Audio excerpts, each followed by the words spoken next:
연력학 법칙이라는 게 있죠. 연력학 법칙이 0법칙부터 있죠. 0법칙, 1법칙, 2법칙이 있다. 이 연력학 법칙을 말로 설명할 수 있어야 됩니다. 연력학 0법칙이라고 하는 것은 이렇게 설명하면 되죠. A와 B가 열평형을 이뤘다. B와 C가 또 열평형을 이뤘다. 그렇다고 한다면 C와 A는 우리가 열평형을 시켜보지 않아도 두 개는 온도가 같다, 열평형 상태다라는 것을 알 수 있다는 거야.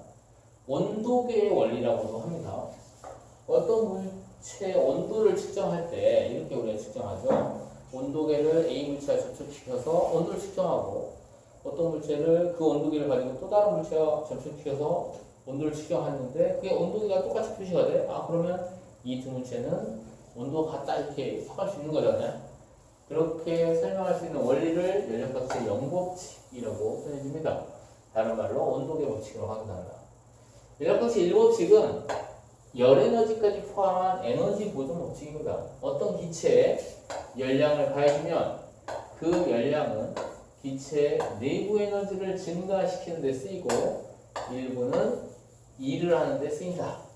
여기에서 알아내야 될 정의가 기체 내부 에너지라고 하는 거 하고 기체의 내부 에너지, 기체가 한 일이라고 하는 W, 이거의 정의를 알아야죠.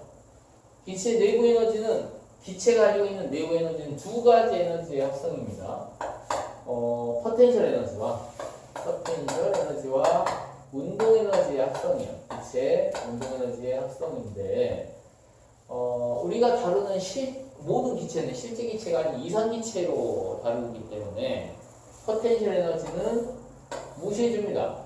그래서 결국은 우리가 문제를 풀 때, 이 식을 적용해 줄 때 기체 내부 에너지라고 하는 것은 운동 에너지만을 의미하고 기체 입자가 가지고 있는 운동 에너지의 총합 그것만을 얘기하고 운동 에너지는 어떻게 됩니까? 이 운동 에너지는 2분의 1 mv적으로 표현하죠. 이걸 다 더해준 거라는 얘기야. 기체 입자들의 모든 운동 에너지를 다 더해준 총합, 그게 기체 내부 에너지로 취급을 해서 사용해주면 됩니다. 근데 이 기체 내부 에너지는 또 무엇에 비례하냐? 절대 온도 T에 비례하죠. 절대 온도가 높다 그러면 기체가 더 빠르게 움직이고 있다는 얘기고 운동 에너지를 많이 갖고 있다 이런 얘기입니다. 결과적으로 기체 내부 에너지는 절대 온도에 비례하는데 그거는 결국 기체의 운동 에너지다 이 정도까지 알고 있으면 되겠고요. 기체가 한 일은 일의 정의, 역학에서 일의 정의 W는 Fs였잖아. W는 Fs. 힘을 가해서 힘의 방향으로 이동했으면 일을 했다고 한단 말이야. 기체 입장에서는 팽창이냐 수축이냐 아니면 부피의 변화가 없었냐 이걸로 보면 됩니다. 이러한 공간 안에 기체가 들어있다고 해봅시다. 이 안에 들어있는 기체는 끊임없이 운동하면서 벽에 충돌하고 있죠. 이 충돌하는 벽에 어떻게 힘을 가하고 있냐면 바깥쪽 방에 힘을 가하고 있단 말이야. 그렇기 때문에 바깥쪽으로 뭔가 벽이 이동해. 즉 팽창이죠. 팽창을 하면 힘의 방향으로 이동이 있는 거기 때문에 기체가 플러스 1을 했다라고 해요. 반대로 기체가 아무리 큰 힘으로 벽에 힘을 가해도 팽창이 없다. 즉 부피의 변화가 없다. 그러면 기체가 일을 하지 않는 것이고요. 반대로 바깥쪽 방향 힘을 가하고 있는데 벽이 수축했습니다. 힘의 방향 반대 방향으로 이동했어. 그러면 기체는 마이너스 1을 했다. 이렇게 표현을 하죠. 그래서 연력법칙 1법칙 여기 있는 문제를 풀 때 모든 문제들 거의 90% 이상의 문제들이 이 식을 이용해서 문제를 풀어야 합니다. 연력법칙 1법칙 에너지 보존 법칙을 이용해서 풀이를 하고요. 그 다음에 지금 연력법칙 2법칙은 뭐라고 하냐 엔트로피의 법칙이라고 하기도 합니다. 자연계가 진행하는 방향을 결정하는 원리, 열의 이동 방향을 결정하는 원리라고 합니다. 연력법칙 2법칙, 엔트로피 법칙 또는 열은 온도 항상 높은 곳에서 낮은 곳으로 자연스럽게 이동한다 라고 하는 법칙. 제2종 연구기관이 존재하지 않는다는 법칙. 이렇게 다양하게 연력법칙 2법칙을 표현할 수 있다. 이게 열역학 법칙이고, 그 다음에 자주 나오는 게 문제를 풀 때 이 식을 이용하는 게 거의 대부분이고요. 그 다음에 PV도가 문제 직접 그려져 나오는 것도 있고, 문제를 풀기 위해서 PV도를 그려야 되는 문제도 있죠. PV도, P는 압력이죠.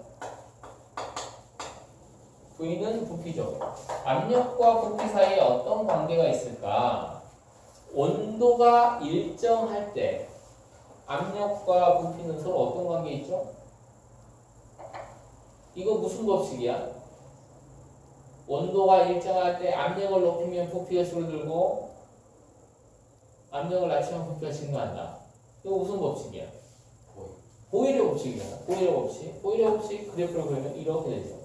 이 노란 색깔 이 곡선을 등온 곡선이라고 합니다. 온도가 일정한 상황인 거예요. 여기나 전부 다 온도가 일정한 상황인 거죠.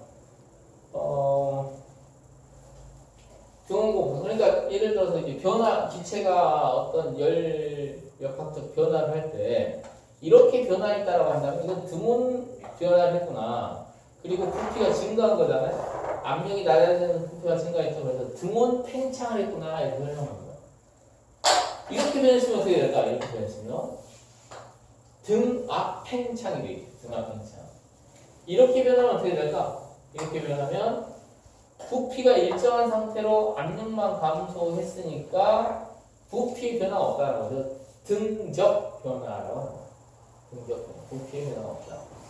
이런 식으로 PV도와 문제를 풀 때 PV도와 열역학적 일법칙 이 두 개를 활용해서 문제를 전부 다 풀어주면 되겠다라는 거고요.